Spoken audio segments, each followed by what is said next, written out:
বন্ধুরা, আমরা চলে আসলাম মুসাফর এরিয়াতে। এটা বিশেষ করে নারিকেলতলা খুবই জনপ্রিয় এখানকার একটা জায়গা। আর আমার সাথে আছেন ইব্রাহিম ভাই।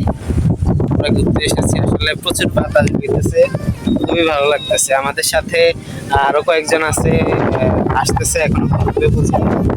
আর আমি চেষ্টা করব কিছু ভিউ দেখানোর জন্য আপনাদের। আসলে খুবই মনোমুগ্ধকর একটি জায়গা। ঠিক আমার পিছন দিকটাই হচ্ছে নদীর যে ভিউটা, আমরা কিছুক্ষণ পরে ওইদিকে যাব, কিন্তু এর উপরের যে ভিউটা এটা কোনো অংশে কম। মুসাপুর নোয়াখালী জেলার একটি ঐতিহ্যবাহী গ্রাম। কৃষি ও মৎস্য চাষ এখানকার প্রধান জীবিকা। নদী পরিবেষ্টিত এই অঞ্চলের প্রাকৃতিক সৌন্দর্য ও সরল গ্রামীণ জীবন পর্যটকদের আকর্ষণ করে। স্থানীয় মেলা, লোকসংস্কৃতি ও সম্প্রীতির সহাবস্থান মুসাপুরের বিশেষত্ব। শিক্ষা ও উন্নয়নে এগিয়ে থাকা এই গ্রাম বাংলাদেশের গ্রামীণ সংস্কৃতির একটি প্রতিচ্ছবি। যদি মুসাফির সম্পর্কে এক কথায় বলতে হয় তাহলে অবশ্যই স্বীকার করতে হবে এখানের পরিবেশের মোহনীয় দৃশ্য আপনাকে মুগ্ধ করবে। আপনারা যদি এখানে না আসেন, আসলে বলে বোঝানো যাবে না, যদি আপনারা এখানে আসেন তাহলে উপলব্ধি হবে এটি কত সুন্দর ও মনোমুগ্ধকর। আশা করি আপনারা সবাই ভালো আছেন। এই মুহূর্তে আমরা আছি মুসাফর এরিয়াতে।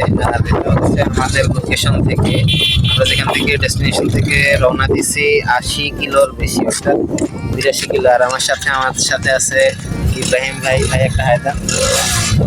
আর আমাদের সাথে আরেকজন আছে।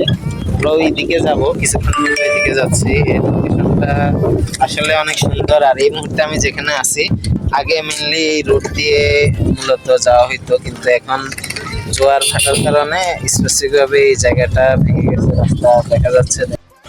গন্তব্যে পৌঁছানোর আগে যখন আমরা মুসাপুর এলাকার কাছাকাছি আসি তখন মাঝপথে আমরা রাস্তা ভাঙা দেখতে পাই। আর সেখানে বেশ অনেকেই, আমাদের মতো অনেকেই রাস্তা ভাঙা দেখে নিচ দিয়ে একটি রাস্তা আছে সেদিকে যায়।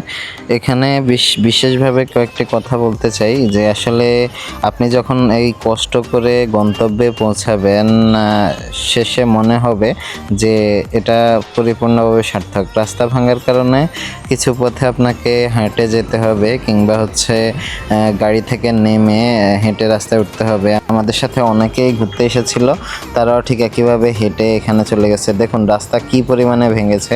এখানে জাস্ট তার একটা ভিউ দেখাচ্ছি। প্রশাসনের দৃষ্টি আকর্ষণ করছি যদি যত দ্রুত সম্ভব আমাদের প্রিয় মুসাফিরকে যত দ্রুত সম্ভব সংরক্ষণ করা। বিশেষ করে এখানে প্রচুর জায়গা ভেঙে গেছে, যদি প্রশাসন একটু নজর দেয় তাহলে আশা করি এই সমস্যার সমাধান হবে। তো বলতে বলতে আমরা খুবই কাছাকাছি, গন্তব্যের কাছাকাছি পৌঁছে গেছি। আপনারা রাস্তায় অবশ্যই হয়তো একটু কষ্ট পাবেন, কিন্তু যখন চূড়ান্ত ভিউ দেখবেন মনে হবে তখন যে আসলে আপনার এত কষ্ট করে আসাটা পরিপূর্ণভাবে সার্থক হয়েছে। এই গন্তব্যের পাশাপাশি আমরা আরেকটি লক্ষ্য নেই যে আমরা যখন মুসাফিরটা শেষ করব আমরা নোয়াখালী বিজ্ঞান ও প্রযুক্তি বিশ্ববিদ্যালয়ে যাব। সেখানে গিয়ে এবং সেখানে একটা ভাই আছে, ভাইয়ের সাথে রাফি ভাই একজন খুবই ভালো মানুষ, ওনার সাথে দেখা করব। ভাইয়ের সাথে দেখা করে নোয়াখালী সফর এখানে শেষ হলো।